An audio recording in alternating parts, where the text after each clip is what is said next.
नल और जीरो हम कब कहेंगे, जब हमारे पास कोई भी मैट्रिक्स है उसकी सारी एंट्रीज 1 to all 0 होंगी। जैसे अगर एक तो वो स्क्वायर मैट्रिक्स हमें गिवन है, एक हम और देख लेते हैं, 0 0 0 0 0 0। ये भी हमारे पास नल या फिर जीरो मैट्रिक्स है। और 0 0 0, ये भी हमारे पास नल और जीरो मैट्रिक्स है। अब आप इसको जितना मर्जी बड़ा करते जाएंगे तो रहेगा जीरो ही, इसलिए हमारे पास हमेशा नल या फिर जीरो मैट्रिक्स हम इसको कहेंगे। इसके बाद हमारे पास है ट्रांसपोज ऑफ अ मैट्रिक्स। अभी तक तो बहुत बेसिक चीजें थी, इसके बाद है थोड़ी सी difficult. Difficult in the sense कि आपने इससे पहले ये चीजें नहीं पढ़ी होंगी।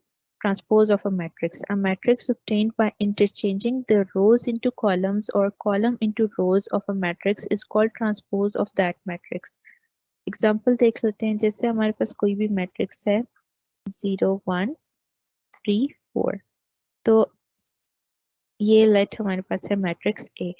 अब इसका ट्रांसपोज के को हम इस तरह से रिप्रेजेंट करते हैं, और हम क्या करेंगे, जो रोज हैं R1 R2 C1 C2, रोज की जो एंट्रीज हैं उनको कॉलम की शक्ल में लिख देंगे, 0 1 और 3 4। तो जब हम इस तरह करेंगे तो कॉलम की एंट्रीज ऑटोमेटिकली रोज की शक्ल में आ जाएंगी। तो इसको हम कहते हैं ट्रांसपोज ऑफ अ मैट्रिक्स। उसके बाद है हमारे पास negative of a matrix. Let A be a matrix, then its negative minus a is obtained by changing the sign of all entries in the matrix A। अब हमने करना क्या है, नेगेटिव किसी भी मैट्रिक्स का लेने के लिए जितनी भी उसके अंदर एंट्रीज होंगी हमारे पास मैट्रिक्स के अंदर, उन सब का साइन चेंज कर देना। अगर वो पॉजिटिव है तो उनको नेगेटिव कर देना, और अगर वो नेगेटिव है तो उनको पॉजिटिव कर देना है। जिससे जैसे ये वाली एग्जांपल है, a is equals to 1 - 2 3 and 4। तो इसका जब हमने नेगेटिव ए लिया तो सारी एंट्रीज के साथ माइनस को मल्टीप्लाई कर दिया, तो ये -1 हो गया, माइनस माइनस +2, और -3 एंड -4। तो ये हमारे पास आ गया negative of A.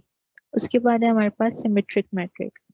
A square matrix is symmetric if it is equal to its transpose, that is matrix A is symmetric if A transpose is equals to A। अच्छा, सबसे पहले symmetric matrix में गौर करने वाली बात क्या है, स्क्वायर मैट्रिक्स, रेक्टेंगुलर मैट्रिक्स नहीं हो सकता। तो square matrix is symmetric if it is equal to its transpose. ठीक है, जैसे हमारे पास होगा,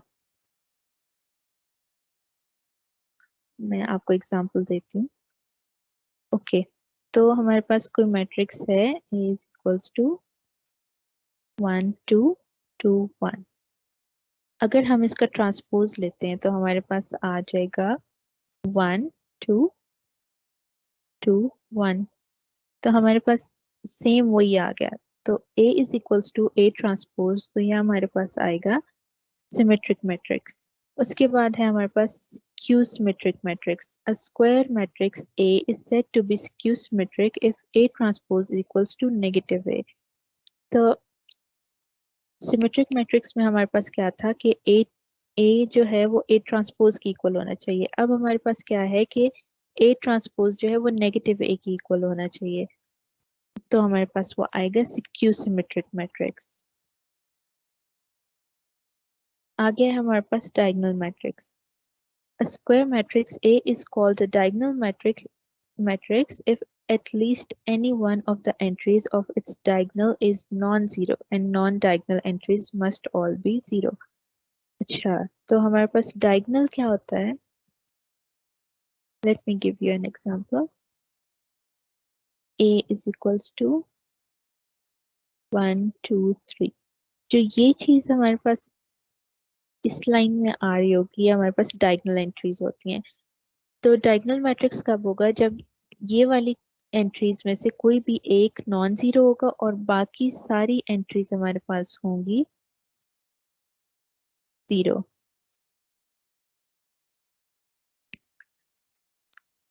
ये हमारे पास होगा डायगोनल मैट्रिक्स। उसके बाद है हमारे पास scalar matrix. A diagonal matrix is called a scalar matrix if all the diagonal entries are same and non-zero. तो हमारे पास यहाँ पे देख लेते हैं नॉन जीरो, फॉर एग्जाम्पल के। अब हमारे पास जो डायगोनल एंट्रीज हैं वो सारी सेम है और और नॉन जीरो है। ठीक है, नॉन जीरो होने चाहिए और सेम होनी चाहिए डायगोनल एंट्रीज। ठीक है। Identity matrix. A diagonal matrix is called identity or unit matrix if all the diagonal entries are 1 and it is denoted by I. अब आइडेंटिटी मैट्रिक्स हम कब कहेंगे डायगोनल मैट्रिक्स को? जब हमारे पास जो ये के वाली थी ये 1 होगी। ये जब हमारे पास डायगोनल एंट्रीज जो होंगी वो सारी 1 होंगी तो हम कहेंगे कि ये हमारे पास आइडेंटिटी मैट्रिक्स है और इसको डिनोट करते हैं आई से। यहाँ पे ये मिस्टेक है, ए नहीं है, ये आई है। Addition of a matrix. Let A and B be two matrices with real number entries, then matrices A and B are conformable for addition if they have the same order. अब हमारे पास क्या है कि ऑर्डर हमारे पास same होगा। अब हम देखते हैं कि कोई भी हमारे पास दो मैट्रिसेस हैं। Let A is equals to 1 2 3 4 and B is equals to 2 5 1 3। तो अब हमारे पास इन दोनों का ऑर्डर सेम है तो हम कह सकते हैं कि हमारे पास कॉन्फर्मेबल है फॉर एडिशन। एडिशन हो या सब्ट्रैक्शन हो, दोनों के लिए हमारे पास यही रूल होता है कि हमारे पास दोनों का ऑर्डर सेम होना चाहिए, क्योंकि हमने कोरेस्पॉन्डिंग एंट्रीज को ऐड और सब्ट्रैक्ट करना होता है। तो यहाँ पे हमारे पास आ जाएगा a plus B equals 1 plus 2 3 2 plus 5 7 3 plus